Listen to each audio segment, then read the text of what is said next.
E aí, pessoal, hoje a gente vai trabalhar um pouquinho sobre tireoide, essa glândula endócrina no nosso corpo. Para começar um pouquinho falando sobre a farmacologia dos hormônios tireoideios, tá? E quais são os fármacos que indica, quais são suas contraindicações, suas características, a gente precisa entender um pouquinho a fisiologia da tireoide, tá? Isso é muito importante, porque aí, se você entender a fisiologia, a farmacologia vai ficar de forma um pouquinho mais tranquila para você e você vai saber quando indicar o medicamento segundo a característica fisiológica dessa tireoide. Vamos lá, aqui eu coloquei uma anatomia e histologia, mas é só para relembrar que tireoide ali tem dois lóbulos, né? Um istmo que liga esses dois lóbulos e fica na frente da tráquea. É uma glândula endócrina, tá? Ela produz três hormônios, tá? Dois hormônios pelas células foliculares, né? Que são a tiroxina e a triiodotironina, tá? A tiroxina é a T4 e a triiodotironina é a T3.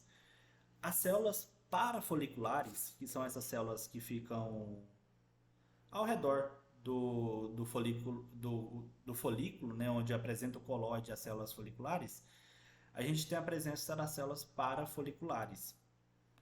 Essas células parafoliculares produzem a calcitonina, tá? Isso aqui está muito importante para a regulação do cálcio no sangue.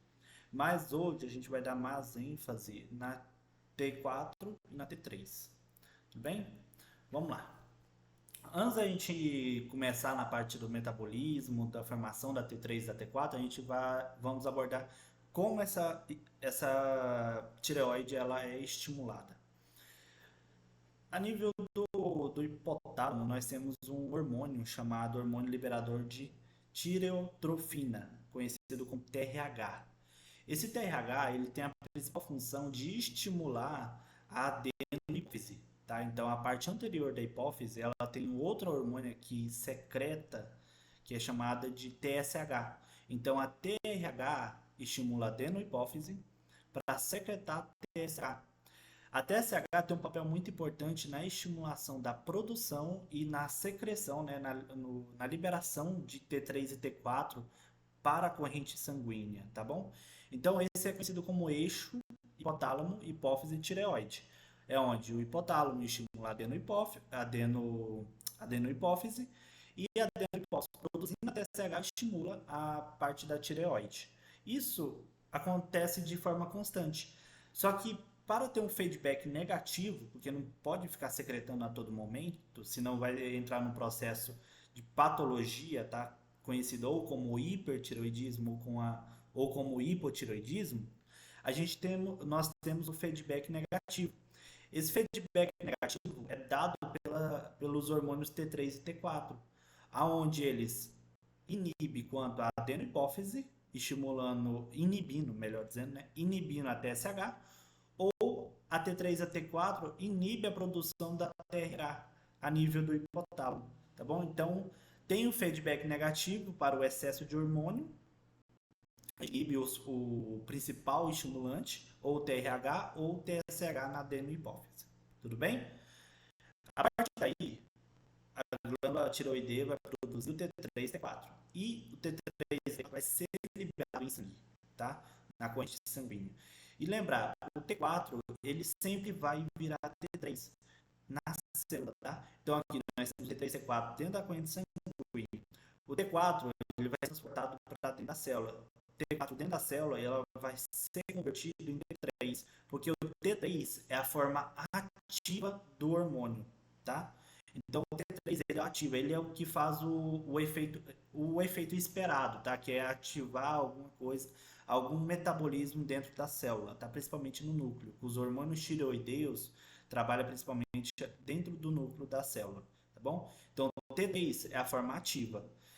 T3 no sangue, ela pode entrar direto e já vai entrar diretamente no núcleo para fazer o seu papel, tá bom? No sangue, eles circulam livremente ou não? Grande parte vai circular ligada a uma proteína. Essa proteína, como a gente falou lá na primeira aula sobre as proteínas que carregam os fármacos dentro do sangue, é a albumina, que é o principal, tá? Então, esses hormônios, eles cerca de 94, 95%, eles são carregados pela albumina. Cerca de 5% aproximadamente, ela é transportada de forma livre. É por isso a hora que você vai fazer um exame de dosagem de T3 e T4, está escrito lá no prontuário lá do pedido do exame, né, na receita do pedido. T3 e T4 livre, tá? Porque é essa fração livre, cerca de 5%, que a gente dosa, tá? Tudo bem? Vamos lá. A partir daqui, entendeu? TRH, TSH, a gente vai para a parte do metabolismo. Por quê? Os três fármacos que a gente vai abordar mais hoje é PTU, em caso de hipertireoidismo, tá bom, gente? Em caso de hipertireoidismo é o PTU, que é o propiltiuracilo, e o MMI, que é o metimazol, tá? São os três fármacos, os dois fármacos que a gente vai abordar no hipertireoidismo, e no hipotireoidismo só tem um medicamento. Se é hipo, tem uma diminuição da produção de hormônio T3 e T4. Então, o hipo a gente vai suplementar, tudo bem? Então, a gente vai utilizar principalmente a levotiroxina sódica, que a levotiroxina é o T4 suplementado. Então, quando você suplementa T4, você joga o T4 para dentro da corrente sanguínea, na célula ela vai ser convertida em T3, tudo bem? Vamos lá. A etapa da produção do T3 e T4, ela é dada em 6 passos, tá? Então, nós temos a transporte do iodo, a iodação, acoplamento, reabsorção, desiodação, dentro da célula e a desiodação do T4 diretamente na célula-alvo. Vamos entender mais ou menos aqui. Quando o TSH vem aqui na célula, essa é uma célula folicular, aqui vai ter corrente sanguínea, tá? Aqui vai um vaso sanguíneo passando bem aqui. Aqui dentro seria o coloide. Então, aquela... Eu não lembro se... Ah, peraí, deixa eu voltar aqui. Acho que tem a figura para vocês verem aqui. Aqui. A célula onde está aquele processo, essa célula aqui. Aqui dentro é o coloide. Aqui nós temos o vaso sanguíneo, tá? Então, eu vou pegar uma parte do vaso, a célula e uma parte do coloide para explicar mais ou menos como que funciona o metabolismo. Beleza. Então, aqui é a célula, vaso sanguíneo passando aqui, e aqui é o coloide. Dentro do vaso sanguíneo, nós temos uma substância chamada iodeto, tá? Que a gente consome, que é presente no sal, tá? A gente consome o iodo e dentro da célula é o iodeto, dentro da circulação. Esse iodeto, ele vai ser transportado para dentro da célula. Esse aqui já é o primeiro passo. Se a gente vê lá no primeiro passo, é a captação do iodeto, tá? Então, o iodeto passa para dentro da célula folicular. Tudo bem? Primeiro passo. Segundo passo, ele ir para a região do coloide, tá? Então, ele vai para essa região coloide e vai passar por um processo chamado iodação. O que é esse processo de iodação? É quando essa enzima, chamada peroxidase, tá? Ou conhecido também como TPO, você vai observar muito a TPO, tiroperoxidase. Ela atua juntando um iodeto, mais uma tiroglobulina. O que é essa tiroglobulina? Tiroglobulina é o coloide, tá? Então, o coloide ali é composto por tiroglobulina. Então, vai ser juntado um iodeto mais uma tiroglobulina para formar uma monoiodotirosina, que é uma substância. Um iodeto mais uma tiroglobulina, monoiodotirosina. Esse processo é chamado de iodação. Quando você pega dois iodeto junta com a tiroglobulina, forma uma diiodotirosina, tá? Que é o MIT, monoiodotirosina, e o DIT, que é o diiodotirosina. Agora vem o terceiro passo, que é acoplamento. O que é esse acoplamento? É juntar um MIT, monoiodotirosina, mais um DIT. Ele vai formar o quê? Um MIT mais um DIT forma T3. Forma um triiodotironina, que é a T3. Tá bom? Esse é o passo de acoplamento. Ah, mas eu quero formar T4. Um DIT mais outro DIT. Vai formar T4, que é a tiroxina, tá? Esse é o passo do acoplamento, é o terceiro passo da formação do T3 e T4, tudo bem? Mas esse T3 e T4 vai ficar aqui dentro do coloide? Não. Ele vai passar pelo quarto passo. O quarto passo é chamado de reabsorção. Ele foi absorvido para cá, para dentro, agora ele precisa ser reabsorvido para fora, tá? Então, pelo um processo de pinocitose, tá? É pegar uma parte desse coloide aqui, ó, com a junção do T3 ou do T4 e levar ela para dentro da célula, tá? Então ele vai ficar aqui dentro da célula. Aqui dentro da célula ele vai passar por outro processo, que é a proteólise, tá? Que é o quinto passo. A proteólise é a quebra desse coloide, separando o T3 e T4, somente o T3 e T4, tá? Então essa é a quebra só para deixar essas duas substâncias livres, né? Que seriam esses dois hormônios, tá bom? A desiodação é o sexto passo. O que é essa desiodação? Esse T3 ou T4, ele vai passar por um processo de retirada de um iodo. O T4, ele vai perder esse iodo ou dentro da célula folicular, ou ele vai para a circulação e lá na célula-alvo ele vai perder esse iodo. Isso é chamado de desiodação, essa perda de iodo. Quando ele perde um iodo, ele fica T3, tá? Que é a formativa. Então a desiodação ela acontece, tá? Ou dentro da célula folicular, tá? Ou dentro da célula, ou essa substância vai para fora da célula, vai para a corrente sanguínea e no seu alvo, exemplar no coração. Ela precisa estimular o coração lá para aumentar o metabolismo da célula cardíaca. O T4 vai passar por um processo de desiodação lá no coração, tá? Lá no receptor do coração da célula T4, tá? E vai perder esse iodo para virar T3, tudo bem? Que é a forma ativa, que é a forma que realiza o efeito, tá bom? Então esses 6 passos é importante. Por quê? Lembra que eu citei dos dois medicamentos, o metimazol e o propiltiuracilo. O propiltiuracilo, que é o medicamento mais top que eu poderia colocar assim, que ele é 3 vezes melhor do que o metimazol, ele atua em alguns locais. Ele atua na iodação, tá? Lembra que é a junção do iodo com a tiroglobulina para formar MIT ou 2-iodo para formar DIT, tá? Então, o propiltiuracilo atua na iodação. O propiltiuracilo atua no acoplamento, tá? O acoplamento é a junção entre o MIT e um DIT para formar T3 ou DIT e um DIT para formar T4.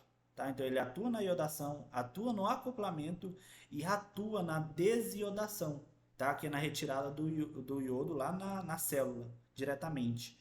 Isso é muito importante, porque o MIT, perdão, MIT não, o MMI, que é o metimazol, que é o outro medicamento, ele atua somente em 2 locais, que é na iodação e no acoplamento, tá? Ele não atua na desiodação, lá no alvo da célula do hormônio T4, tá bom? Ele não atua lá. Quem atua lá é só o propiltiuracilo.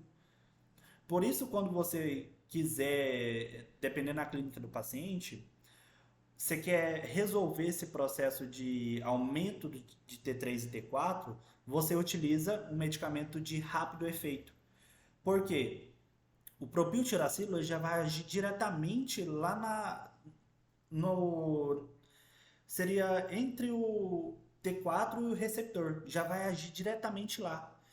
E o metimazol ele vai agir aqui dentro, só que ainda tem T3 e T4 dentro da corrente sanguínea fazendo um efeito na célula-alvo. Por isso o metimazol demora mais para apresentar o efeito do que o propiltiuracilo. Tudo bem? Essa é a parte mais que vocês queria que vocês entendessem da parte do metabolismo T3 e T4, tá bom? Agora vamos para os efeitos dos hormônios tiroideus, né? São vários, eu só trouxe alguns aqui, eu trouxe em forma de texto, mas são muitos, tá? Em relação ao que eu trouxe aqui. Eles aumentam o metabolismo basal, tá? Ele aumenta das células, né? O metabolismo basal da célula, então tem um maior metabolismo produzindo um certo grau de energia para o corpo, tá? Essencial para o desenvolvimento fetal do sistema nervoso central da pessoa, tudo bem? de certos órgãos, tá? No crescimento da célula propriamente dita. Ele aumenta a excitabilidade neuromuscular, a comunicação nervosa entre as células, tá? Influencia no humor, na memória, função cognitiva, no desenvolvimento de tecidos, tá? Isso é muito importante, exemplo, unha, cabelo, tá? Então o T3, T4 está muito envolvido nisso aí. Eles atuam também no funcionamento das gônadas, da fertilidade, no processo na mulher da menstruação, né, do processo menstrual da mulher. Ele atua a nível da medula óssea, estimulando a eritropoiese, tá, para fazer essa renovação das células em sangue, tá? Então, o T3 e T4, que são os hormônios tiroideus, ele tem muitas funções em todas as células do nosso corpo, atuando no desenvolvimento, no metabolismo, na maturação das células, tá? Na, na, como eu posso colocar assim, renovando os tecidos, tá? Renovando as células, tá? Isso é muito importante, é uma célula para ela crescer, né? Desenvolver. O T3 e T4 está presente, tudo bom? Aí nós vamos para as patologias. A patologia conhecida com aumento de T3 e T4 é o hipertiroidismo e diminuição e hipotiroidismo. E o paciente que tem hiper e hipotiroidismo, a gente tem algumas diferenças. Hiper, nós temos um excesso de hormônio. Se tem excesso de hormônio, lembra que o T3 e T4 é muito envolvido no metabolismo. O paciente pode apresentar perda de cabelo rápido, aumento da frequência cardíaca, tá? Então tem uma maior excitabilidade das células por causa desse aumento de T3, T4, perda de peso. Uma pessoa que tem aumento do metabolismo, ele tem o quê? Aumento do metabolismo basal, com isso vai produzir mais energia. O paciente pode ter até sudorese, ele vai ter sudorese por causa desse aumento do calor, aumento da energia produzida no seu corpo, tá? Então isso leva à perda de peso. Alteração do ciclo menstrual, o paciente pode apresentar diarreia.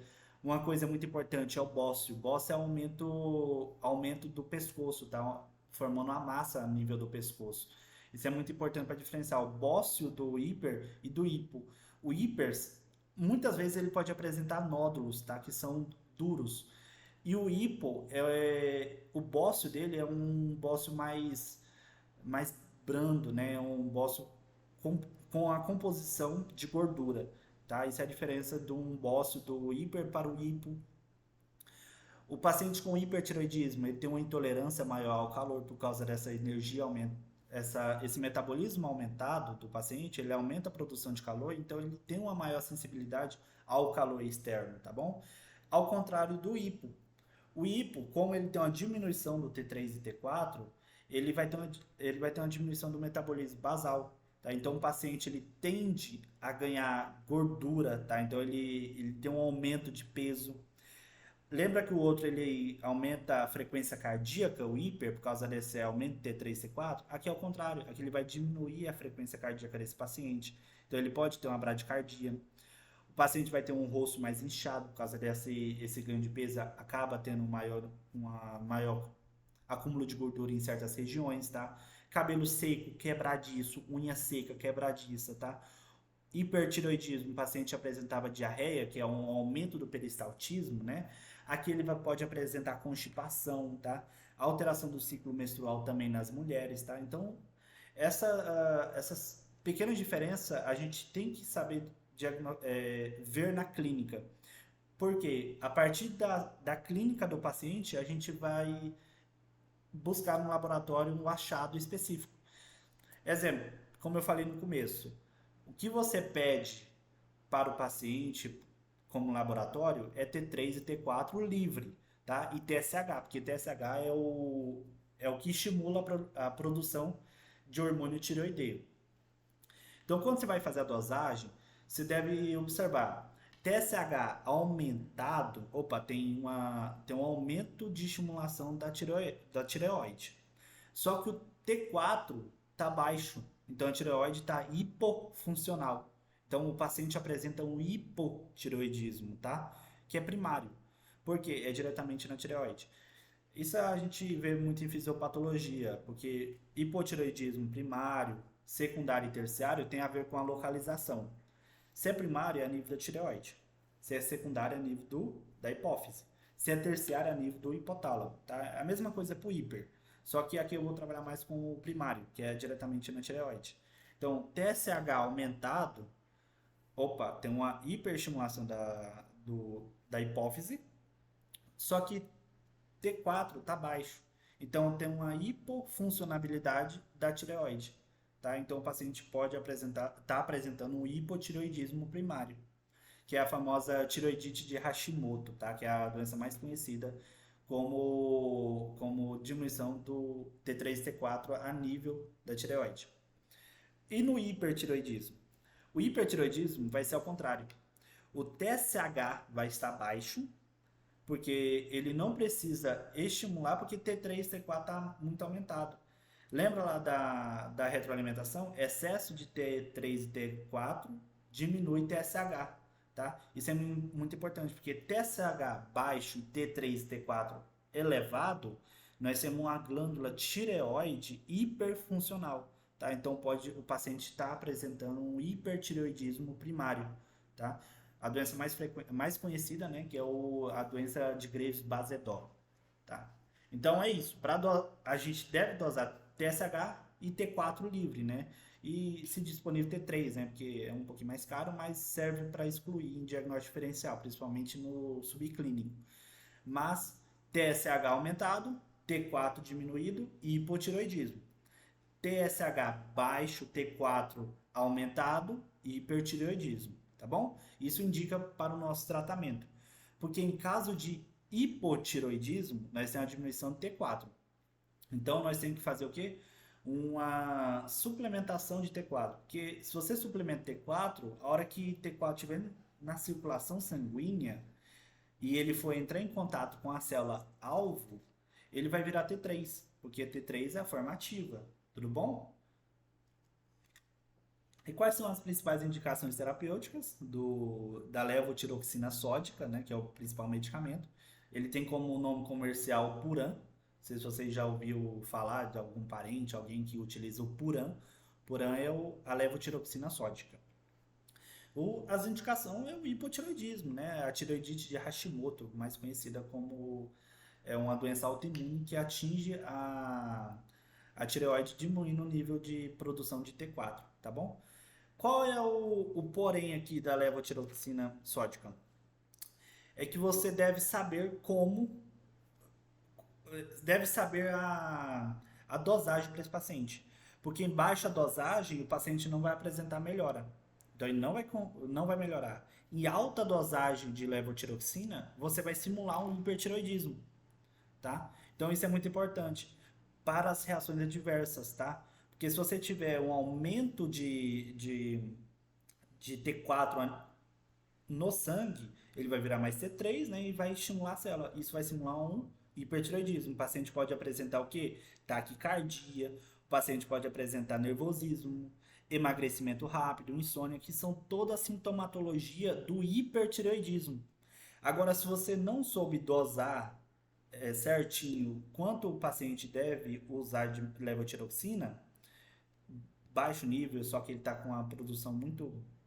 Ele está com a sensibilidade muito alta contra a levotiroxina, você vai manter nesse paciente a sintomatologia do hipotireoidismo, tá? Então isso é muito importante para você saber quando deve aumentar, quando deve diminuir a dose, tá bom? E você deve fazer essa avaliação com os exames, né? TSH e T4 livre. Entre 6 a 8 semanas, né? Seria 2 meses. Você já tem que fazer a reavaliação desse paciente, tá bom? Essa é a levotiroxina sódica. Agora vamos entrar para os medicamentos do hipertiroidismo. O hipertiroidismo é aqueles dois que eu falei, metimazol e o propiltiuracilo. Metimazol, ele atua diretamente na iodação e no acoplamento, tá? Então o efeito dele, até ele apresentar o efeito propriamente no paciente, ele é um pouquinho mais demorado. E ele é muito mais indicado, tá? Que o propiltiuracilo. Por causa de um detalhe. O metimazol, ele tem baixa hepatotoxicidade, tá? Então ele causa menos dano para o fígado, tá? Porque todo produto do metimazol, ele ataca a célula do metimazol não, dos dois medicamentos para hipertiroidismo, ele ataca a célula do fígado. Então, o metimazol, ele tem menos produtos, tá? Que ele seria aquele produto, depois que passa do metabolismo, o metimazol passa pelo metabolismo do metimazol, ele secreta algumas substâncias, e essas substâncias atacam as células do fígado. E o metimazol é bem menos que o propiltiracilo, por isso ele tem baixa hepatotoxicidade, tá? Mas o outro porém, em mulheres gestantes, tá? Em paciente que está gestante, né? Você não utiliza ele porque ele tem efeito teratogênico. Então, você utiliza o propiltiracilo, que é muito mais seguro para gestante. Tá? Então, a gente vai fazer esse porém. O propiltiracilo você utiliza no primeiro semestre, tá? Primeiro trimestre, perdão, gente. Primeiro trimestre. Metimazol, segundo e terceiro trimestre. Porque o primeiro trimestre é onde ocorre a formação dos órgãos, né? Da criança, né, do feto. Então, você não utiliza o metimazol por causa desse efeito teratogênico dele, tá? Pode causar malformação fetal. Então, você utiliza o propiltiracilo, tá?